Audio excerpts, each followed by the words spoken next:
नमस्कार, आदाब, सलाम आप सभी को। मैं मोहम्मद एजाज रिजवी बिहार के तमाम शिक्षा सेवक, तालीमी मरकज़, टोला सेवक सबों को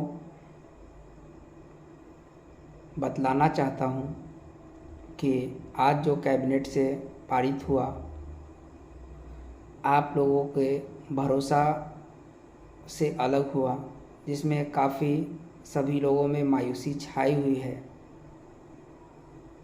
जो काफ़ी हद तक हम लोगों के भविष्य के लिए बेहतर नहीं दिख रहा है, जिसमें मैं तो हमेशा बेहतर प्रयास करने का कोशिश किया। बहुत सारे आम शिक्षा सेवक एवं बहुत सारे संगठनों के द्वारा मुझे बार बार रोका गया, जो आप सभी भली भांति जानते हैं। इस भारत देश में सभी चीज़ अपनी बातों को हर इंसान संवैधानिक तरीके से रख सकता है, परंतु हमारे कुछ भाइयों के द्वारा कहा गया कि काम हो रहा है, आपके धरना प्रदर्शन से काम बिगड़ सकता है। मैंने 3 बार प्रयास किया, परंतु ऐसा नहीं हुआ। बार बार आप लोगों को भरोसा दिलाया गया और वह भरोसा आज पूर्णतः टूट गया। इसलिए इस घड़ी में मैं इतना ही कहूँगा, आप लोग शांति बनाए रखें और बिहार के हर जिले, हर प्रखंड में ऐसे बुद्धिजीवियों का चयन करें जो आपका शोषण न करे बल्कि आपका कार्य करे। आज मुझे बहुत ज़्यादा मायूसी हाथ लगा, क्योंकि आप लोग जिन लोगों पे भरोसा करते थे वही लोग आप लोगों का भरोसा तोड़ते गया, परंतु आप लोगों ने कभी भी सच्चाई का साथ नहीं दिया और मुझे ही भला बुरा कहा। इसके लिए मैं किसी से मायूस नहीं हूँ, परंतु आपके जो अभी का विचार और मनोभावना देख रहा हूँ, उससे मुझे काफ़ी आहत हुई है। आप सभी स्वतंत्र हैं, आप लोग अपनी बात को संवैधानिक तरीके से सरकार के पास रख सकते हैं और आज से नहीं, आज़ादी से पहले से ही हर काम को करने के लिए लोगों ने जन आंदोलन किया। कितना लोग उस समय भी विरोध करते थे, आज भी विरोध करते हैं, परंतु हम लोग जिस धरती से चलते हैं वहीं से आंदोलन की शुरुआत हुई है। लेकिन हम लोगों में शिक्षा का अभाव है, हम लोग हमेशा डर के जीते हैं, इसलिए हम लोगों का भला नहीं हो पा रहा है। आप लोग कहते हैं कि 16 वर्ष के कार्य अनुभव के आधार पर शिक्षक में समायोजन कर दिया जाए, परंतु जहाँ तक मुझे जानकारी है और मैं कई पदाधिकारियों से बात किया, ऐसा कभी संभव नहीं है, क्योंकि जब तक सरकार प्रशिक्षण नहीं कराती है तब तक आप कभी भी शिक्षण में समायोजन नहीं हो सकते। इसलिए हम लोगों का मांग ही हमेशा उल्टा पुल्टा रहा, इसके वजह से हम लोग का कार्य नहीं हुआ और इसमें जितने भी लोग संलिप्त थे, जो हमारे और हमारे 30,000 प्लस शिक्षा सेवक तालीमी मरकज़ के भविष्य के साथ खिलवाड़ किए हैं, फिर भी मैं सबों का धन्यवाद करता हूं। अपने स्तर से सबों ने प्रयास किया, लेकिन अब बिहार की एक मांग है, बिहार के तमाम शिक्षा सेवक तालीमी मरकज़ के, कि एक पढ़े लिखे व्यक्ति, मजबूत ईमानदार नेता की ज़रूरत है। और यह ज़रूरत सिर्फ राज्य में नहीं, पूरे बिहार में है, हर पंचायत, हर ज़िले में है। आप लोग इस मेरी बातों को समझें और उसको देखते हुए अपने स्तर से प्रखंड से लेकर जिला से लेकर राज्य तक के सभी को बदल दे। मैं ये नहीं कहता हूँ कि मुझे रखें, आपको जो व्यक्ति अच्छा लगता है या पढ़ा लिखा लगता है, ईमानदार लगता है, उसको आप रखें और आप लोग आगे की लड़ाई लड़ें। नहीं तो आपकी लड़ाई अधूरी रह जाएगी। और सभी लोगों से निवेदन है कि अलग अलग प्रयास करने के सिवा सब लोग एक होकर प्रयास करेंगे और सही दिशा में प्रयास करेंगे तो कामयाबी कदम चूमेगी।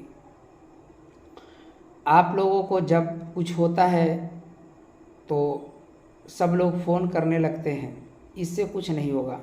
आप सबसे पहले अपने प्रखंड को मजबूत कीजिए, फिर अपने ज़िला को मजबूत कीजिए और फिर राज्य में एक चुनाव कर लीजिए और राज्य स्तर पर भी एक संगठित समूह का निर्माण कीजिए, तभी जाकर के कोई एक्शन होगा। जितने भी साथी शाम से लेकर के अभी तक मुझे कॉल किए हैं, सभी को मैं बतलाना चाहता हूं कि अभी किसी भी प्रकार का एक्शन मैं नहीं लूँगा, क्योंकि आप लोग पहले अपने अपने प्रखंड में और अपने अपने ज़िला में बैठक करके एक पढ़े लिखे, ईमानदार, संघर्षशील व्यक्ति का चयन करें जो आप लोगों का प्रतिनिधित्व करेगा और फिर जाकर के आप राज्य में बैठक करें। और राज्य में भी हमको नहीं, आप लोग में जो भी आपको बुद्धिजीवी लगता है उनका चयन करें और आप उसे नेता माने।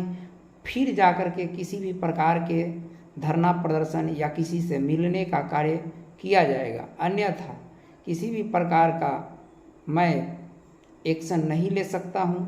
आप लोगों ने फ़ोन किया मुझे, आप लोगों ने बोला, इसके लिए मैं सभी का धन्यवाद करता हूं। परंतु मैं फिर से दोहराना चाहता हूं कि संवैधानिक तरीके से आप किसी चीज़ को, मांग को रख भी सकते हैं, मांग को ठुकरा भी सकते हैं। अगर आप लोगों में इतना हिम्मत है तो अपने ज़िला स्तर पे बैठक करें, अपने प्रखंड स्तर पे बैठक करें और पहले वहाँ के लोगों को बदल दें और अपने ईमानदार और संघर्षशील लोगों को चुने और उसके ज़रिए आप लोग इस चीज़ का निंदा हो या बहिष्कार हो, आप अपने ज़िला से शुरुआत करें। उसके बाद राज्य में एक बैठक कर ले सभी ज़िला से अध्यक्ष को लेकर के, और जितने भी जिला अध्यक्ष है, ऐसा नहीं कि मैं बोल रहा हूँ, पुराने भी जिला अध्यक्ष में बहुत सारे ईमानदार लोग हैं, उनका चयन करें, उनका इज्जत करें, उनका मान करें, उनका सम्मान करें और उन्हीं लोगों के माध्यम से एक राज्य अध्यक्ष, प्रदेश अध्यक्ष का चुनाव करें और फिर जाकर के आपकी बातों को बखूबी पक्ष में हो या विपक्ष में हो उठाया जाएगा। अन्यथा इस तरीके से हम कुछ और बोलेंगे, कोई कुछ और बोलेगा, तो ऐसा संभव नहीं है। और कोई भी इंसान क्या करेगा, आज तक मैंने अपने स्तर से बिना किसी 1 रुपया के मदद के जितना भी हो सका मैंने पटना गया, अपना पैसा खर्चा किया। बिहार राज्य के किसी भी ज़िले से मुझे 1 रुपया का सहयोग नहीं मिला। यहाँ तक कि जो लोग मुझ पटना में आए वो मेरे ही भाड़ा खर्चे से इधर उधर घूमे, गए फिरे, मेरे ही पैसा को खाएं। मैंने किसी से कभी 1 रुपया नहीं लिया, न लालच किया। इसलिए अगर हमसे भी कोई कमी रह गई हो तो मुझे माफ़ करेंगे। हमने अपने स्तर से भरपूर प्रयास किया, अपने पैसा खर्चा किया, अपना समय खर्चा किया। जब से जितना ही लोग हो मुझे चुनने का काम किया, मैंने कभी किसी के साथ झूठ नहीं बोला और मैं अपना खर्च करके यहाँ तक गया।